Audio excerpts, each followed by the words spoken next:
Presiden Prabowo Subianto saat ini tengah berada di New York untuk sidang umum PBB, melanjutkan tradisi kunjungan kepala negara ke Amerika Serikat. Namun, di antara semua kunjungan Presiden RI, ada satu kisah yang hingga kini masih melegenda dan sulit diulang oleh pemimpin manapun, kunjungan Presiden pertama kita, Soekarno, ke Amerika Serikat pada tahun 1956. Saat itu, Bung Karno tidak hanya disambut pejabat, tetapi juga puluhan ribu warga Amerika Serikat yang turun ke jalan, mengibarkan bendera merah putih, dan meneriakkan "Merdeka" di Washington DC. Ini adalah kisah tentang seorang pemimpin Asia yang berhasil memikat hati rakyat Paman Sam. Kunjungan kenegaraan Perdana Soekarno ke Amerika Serikat pada 17 Mei 1956 bertujuan mempererat hubungan bilateral. Namun, sambutan yang ia terima jauh melampaui seremoni kenegaraan biasa.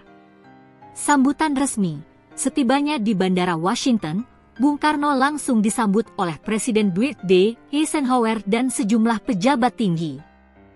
Kedatangannya ditandai dengan 21 kali tembakan meriam dan lantunan lagu Indonesia Raya.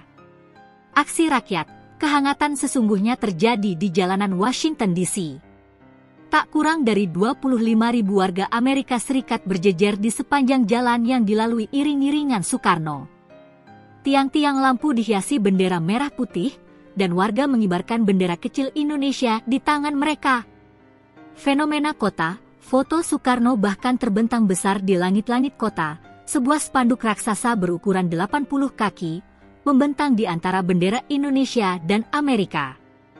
Saking meriahnya, salah satu wartawan yang ikut rombongan menyebut sambutan untuk Soekarno ini melebihi jamuan seremonial yang pernah diterima kepala negara lain di Amerika Serikat.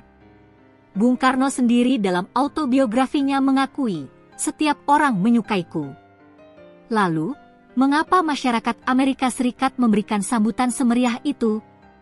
Menurut The New York Times, popularitas Soekarno di mata publik Amerika Serikat sudah lebih dulu terbentuk. Ia adalah tokoh besar sekaligus simbol anti-kolonialisme di Asia. Popularitasnya melambung tinggi setahun sebelumnya, setelah sukses menggelar konferensi Asia Afrika, KA, di Bandung pada tahun 1955. Namun, Bung Karno tidak lupa pada misi utamanya. Ia memanfaatkan podium di Amerika Serikat untuk mengkritik kebijakan Barat dan memperkuat posisi Indonesia. Dalam pidatonya di Senat Amerika Serikat, ia menyerukan agar Amerika Serikat membantu bangsa-bangsa Asia dan Afrika yang masih dijajah. Secara khusus, ia menuntut dukungan Amerika Serikat bagi Indonesia dalam memperjuangkan Irian Barat, yang disebutnya sebagai kanker kolonial di dalam tubuh tanah air kami. Sayangnya, kemeriahan serupa tidak terulang pada kunjungan kedua Soekarno pada tahun 1960.